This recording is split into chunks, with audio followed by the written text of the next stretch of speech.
Good morning, student. Today we will discuss hotspot of biodiversity in India.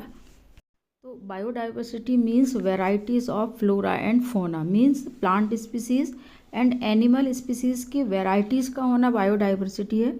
इस पर एक पूरा लॉन्ग नोट जो है वो मैंने बनाया हुआ है, उसको आप जा कर के देख सकते हैं. हॉटस्पॉट का मीनिंग ये है कि जहाँ पर flora and fauna means plant और एनिमल स्पीसीज़ की जो वैरायटीज़ का कम हो जाना, वो एरियाज़ जो हैं वो हॉटस्पॉट एरिया कहलाते हैं. नॉर्मन मेयर ने यहाँ पर कुछ आर्टिकल्स लिखे, उसमें 36 ऐसे एरियाज़ को आइडेंटिफाई किया, उसमें से 4 जो हैं वो हमारी कंट्री में हैं. इसमें डेफिनेशन देखेंगे. A biodiversity hotspot is a geographic region with significant level of biodiversity that is threatened and with destruction.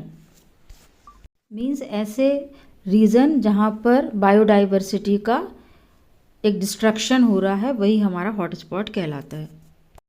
अब जो बायोडाइवर्सिटी में कहाँ पर कितना क्राइटेरिया रखा है, तो इसमें 2 क्राइटेरिया हैं कि एक तो सबसे पहले जो 1500 species of vascular plant means जिसमें जाइलम फ्लोएम होता है, ऐसे इतनी वैरायटी होना चाहिए, और या तो फिर 0.5% से भी ज़्यादा, जो टोटल प्लांट का 0.5% से ज़्यादा हो तो वो हमारा बायोडाइवर्सिटी में आता है. इससे कम है तो वो हॉटस्पॉट में आएगा. और दूसरा उसमें जो रीज़न बताया है कि it should have lost greater than और equal to 70% of its original habitat. तो यदि ओरिजिनल हैबिटेट का 70% लॉस हो गया है तो भी वो हमारे हॉटस्पॉट रीजन में आएगा. अब इसमें हम हॉटस्पॉट रीजन देखें. सबसे पहले हिमालय रीजन है, जिसमें हमारा एंटायर इंडियन हिमालय रीजन है. इसके अलावा इसमें पाकिस्तान, तिब्बत, नेपाल, भूटान, चाइना और म्यांमार है. दूसरा रीजन इंडो बर्मा है, जिसके अंतर्गत entire north eastern India accept Assam and Andaman group of island.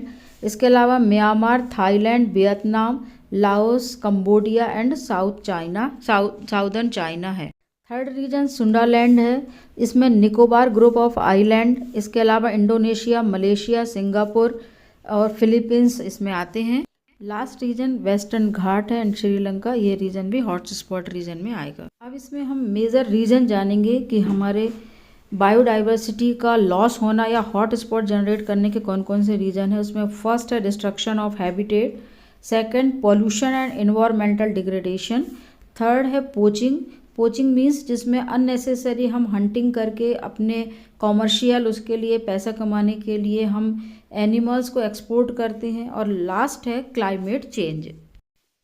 And in conclusion आप ये लाइन ज़रूर ऐड करिएगा कि it is high time to step up and start taking measures to protect our natural biodiversity before time actually run out. यानी हमको biodiversity के लिए aware होना चाहिए.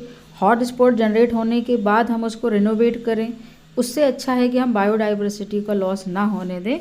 इस तरीके के स्टेप्स हमको लेना चाहिए. इस तरीके से ये वाला पूरा क्वेश्चन आप तैयार करिएगा. हो सकता है कि एग्ज़ाम में हॉटस्पॉट और बायोडाइवर्सिटी आए तो आप प्रॉपर तरीके से नोट्स भी बना सकते हैं. उसको डाउनलोड कर लीजिए, आप नोट्स प्रिपेयर कर लीजिए और जो एक्सप्लेनेशन दिया उसको ध्यान से सुनेंगे तो आप definitely answer. Thanks for watching. Subscribe my channel and all the best for your examination.